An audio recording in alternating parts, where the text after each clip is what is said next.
کے ماں اور باپ ایک ہیں، جب تمام انسانوں کے ماں اور باپ ایک ہیں تو سب برابر ہو گئے، سب برابر ہو گئے، تو پھر یہ قبیلوں میں، خاندانوں میں، فیملیوں میں کیوں تقسیم کیا؟ کوئی گورا ہے، کوئی کالا ہے، کوئی سوڈانی ہے، کوئی عربی ہے، کوئی امریکی ہے، کوئی ہندوستانی، یہ کیوں کیا؟ شعوبا وقبائل لتعارفوا، اور میں نے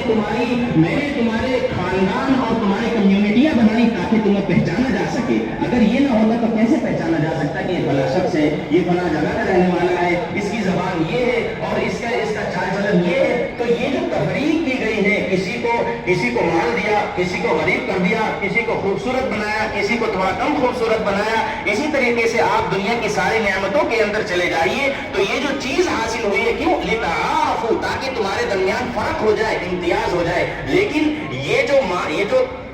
خاندان کی تقسیم ہے، اسی طریقے سے ملک کی تقسیم ہے اور دیگر نعمتوں کی تقسیم ہے، اس کی وجہ سے تم بڑے نہیں بن جاتے۔ کبھی کوئی مالدار اپنے آپ کو یہ سمجھنے لگے کہ مجھ سے بڑا تو کوئی ہو ہی نہیں سکتا، کبھی کوئی امریکہ والا اپنے آپ کو یہ سمجھنے لگے کہ ہندوستان والوں کی کیا حیثیت، تو کہیں امریکہ، ہندوستان، کوئی بھی ملک لے لیجئے، کوئی بھی قوم لے لیجئے، کوئی بھی نعمت لے لیجئے، اس سے اللہ کے یہاں مقام و مرتبہ نہیں بڑھتا۔ اللہ کے یہاں مقام و مرتبہ بڑھتا ہے ان اکرمکم عند اللہ اتقاکم، کہ تم میں سب سے زیادہ معزز اللہ کے نزدیک، تم میں سب سے زیادہ تقوی اختیار کرنے والا ہے۔ تو اگر ہمیں اپنا مقام و مرتبہ اللہ کے یہاں بنانا ہے، ہم اللہ کے محبوب ہونا چاہتے ہیں، تو ہمیں اپنی زندگی کے اندر تقوی پیدا کرنا پڑے گا، اور ایک تقوی کو حاصل کرنے کے لیے اللہ تبارک و تعالی نے یہ ہمیں روزے کی ایک اہم عبادت ہمارے ذمہ سپرد کی تھی۔ ہم میں سے ہر شخص جانتا ہے کہ کس شخص کس نے اس کی کتنی قدر کی اور اس کا کتنا حق ادا کیا۔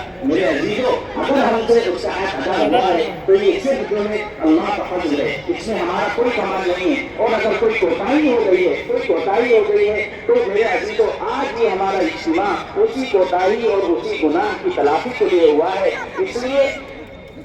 نماز کے بعد خطبہ ہوگا اور خطبے کے بعد انشاءاللہ ایک اجتماعی دعا کریں گے، سب لوگ بیٹھ کر دعا کریں گے۔ معلوم نہیں اس بڑے اجتماع میں کون اللہ کا نیک بندہ ہے جس کی دعاؤں کے، کس سے ہاتھ اٹھنے کی وجہ سے ہماری دعا بھی قبول ہو جائے، اور مکمل استعداد کے ساتھ اپنے تمام گناہوں کے استعداد کے ساتھ ہمیں دعا کرنی ہے، اور یہ آئندہ زندگی میں عہد کرنا ہے کہ اب تک کی زندگی جیسی بھی گزری لیکن آئندہ کی زندگی انشاءاللہ میں اللہ کی مرضی کے مطابق گزاروں گا، چونکہ جب تک اللہ کی مرضی کے مطابق زندگی نہیں گزاریں گے آخرت نہیں بن سکتی، اور جب تک آخرت نہیں بن سکتی آپ کامیاب نہیں ہو سکتے۔ کسی بھی شخص کی یہ خواہش نہیں ہے کہ وہ ناکام ہو جائے، کامیاب ہونا چاہتے ہیں اپنی آخرت کو بنائیں، اور دنیاوی زندگی کے ساتھ ساتھ آخرت کو بھی ساتھ لے کر